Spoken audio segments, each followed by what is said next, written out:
Hi, my name is Samali Nakirya.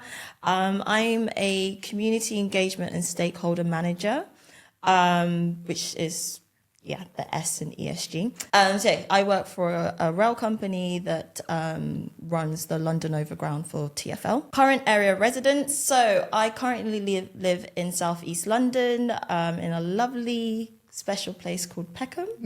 Don't believe what people tell you about it. Yeah, they shouldn't. My heritage and home country. So I am originally from Uganda, Kampala. I was born there, but I grew up here in London. I've been here since I was 5 years old. Yeah. Besides work, what other projects are you currently running? So I have bought a few properties across the UK. So I currently manage those. So have tenants and kind of like a landlord. But also I support my brother who has just opened up a new restaurant in Peckham. It's called 139 Fika. It's African inspired, Caribbean inspired small plates. Very amazing ambiance, community feel, and it's just growing. So please check that out. And how did I get into my current career? So when I was younger, I wanted to make loads of money. So I love that. Straight. I wanted to make loads of money. Oh my God. Okay. So I started off working in finance. So I did a gap year. I was working in insurance in the city. And I learned that I hated it. I felt like it wasn't the right place for me. I wanted to work with people that cared about the legacy and the work that they do. So I changed to work in charitable work. So I did an amazing project in East London where I worked with a developer that was building £1 million houses in Canning Town, and we designed housing for homeless people.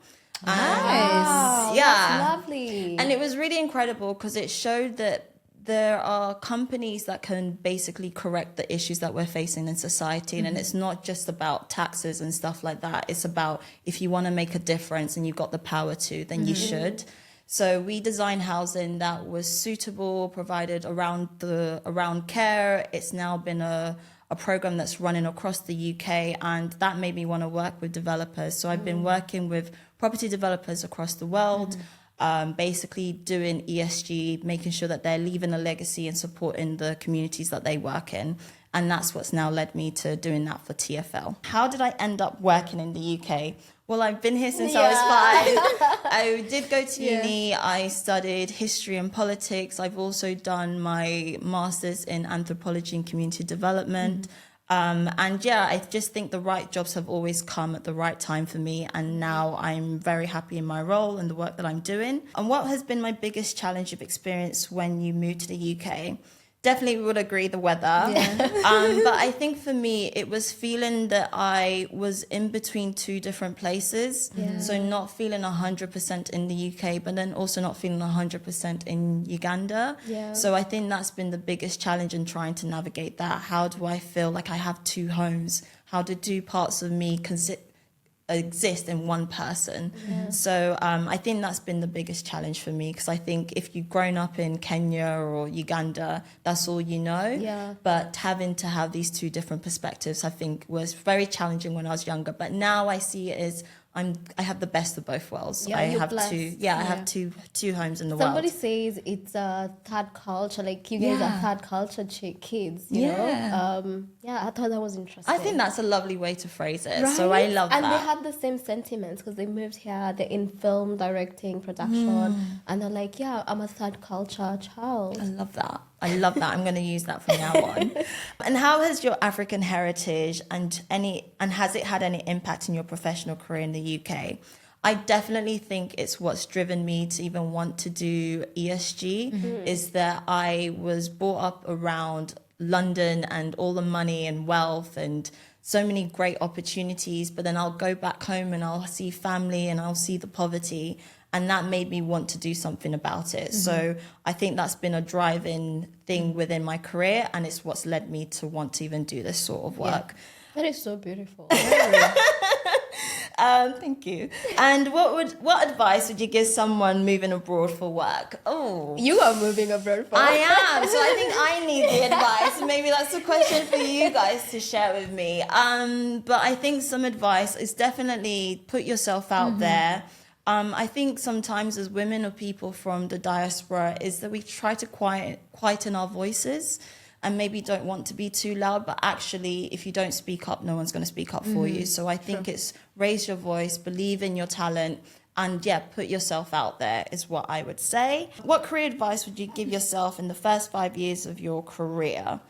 That's a great question. I would say do things that inspire you, like lean into the things that you enjoy, whether that's creating your own business, whether that's starting something new. I think lean into the things that inspire you and things that you enjoy, because that's only going to produce amazing work. And every project that I've done or worked on where I've been able to do that, I've been golden, I've shined in them. So definitely do something along that. Okay, how did you learn about the Jasiri Network? So I learned it from my really good friend JC.